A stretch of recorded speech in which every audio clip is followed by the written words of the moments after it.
Ini apa? Vas bunga ya. Anggap ini bangunan. Jelas? Yauma tarjufur rajifah. Biasanya kalau satu kata disebutkan iza zulzilatil ard. Cukup. Shh. Tenang ya, jangan cepat merespon sesuatu. Sampai ard, iza zulzilatil ard. Sampai situ. Itu artinya goncangan yang dari bawah itu runtuh, yang dari atas runtuh ke bawah. Goncang, gempa dari atas runtuh ke bawah. Sudah. Kalau disebutkan dua kali sebagai takkid, apakah bentuknya kata kerja, fi'il? Ya, misal di luar Al-Qur'an, iza zulzilatil ardu zulzilat. Atau disebutkan dengan kata benda, sifat dahsyatnya, idza zulzilatil ardu zilzalaha. Zilzal itu nanti sifat karakter kata benda yang menunjukkan kedahsyatan dari proses zulzilat. Kalau cuma zulzilat, yang atas itu hancur ke bawah. Tapi ketika disebutkan sempurna zilzalaha, yang bawah semua naik ke atas, boom, tercabut semua. Ya, perhatikan sama persis nafasnya. Yauma tarjufur rajifah, dua kali disebutkan ya, kata kerja fi'ilnya dengan fa'ilnya langsung. Ini menunjukkan apa? Bukan sekedar goncangan itu menggoncang jadi gempa meruntuhkan yang atas ke bawah, tapi semua yang di bawah tercabut ke atas, naik semua. Sudah? Tatba'uhar radifah, maka diikuti nanti dengan goncangan yang kedua. Jadi yang pertama wafat semua lalu dihidupkan. Jadi yang pertama saja ketika Allah menyampaikan yauma tarjufur rajifah, itu artinya semua habis, nggak ada yang tersisa. Karena kan berpijaknya di bumi, buminya dihancurkan naik ke atas semua, gunung dicabut semua.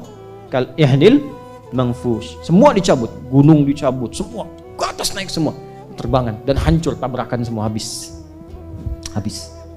Dan insya Allah orang beriman tidak akan mengalami itu. Nanti satu waktu kita belajar tentang kajian-kajian penutup akhir zaman. Kalau akhir zaman masih sekarang kajian. Penutup akhir zaman kan 5 fase tuh. Ada bagian 5 fasenya.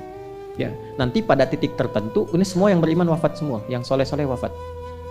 Ya, tinggal yang salah-salah terakhir. Betul, yang salah-salah. Ya, orang beriman gak akan mengalami tragedi-tragedi yang dahsyat itu. Selesai. Hanya sampai titik akhir saja. Ya, saya jangan buka dulu lah sekarang kan supaya masih bisa sholat, kerja dulu gitu kan semua. Jangan sampai ntar semua berhenti kerja kan buat zikir aja gitu. Tidak.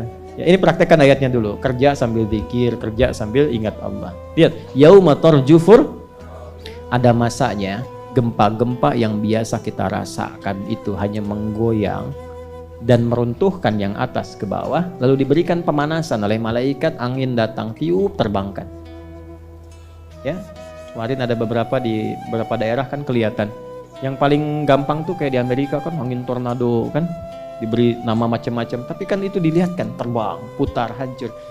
Saya tuh kadang-kadang suka bertanya dalam hati, ini manusia sadar nggak ya? Kan ini tuh pengingat dari Allah gitu.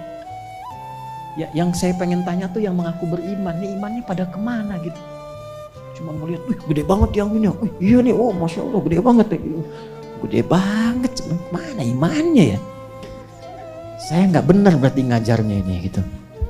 Ya. Karena orang beriman tuh ketika melihat itu dia langsung ingat Rabbnya. Sujud dia jatuh. Harus sujada, sujud dia jatuh, takut ya Allah. Kan ditampakkan, nggak ada semua kejadian kecuali itu miniatur kehidupan kita sebelum berjumpa dengan Allah. Nggak ada. Harusnya sadar gitu. Ya begitu ada gempa tuh makanya kalimat pertamanya kan Allahu Akbar.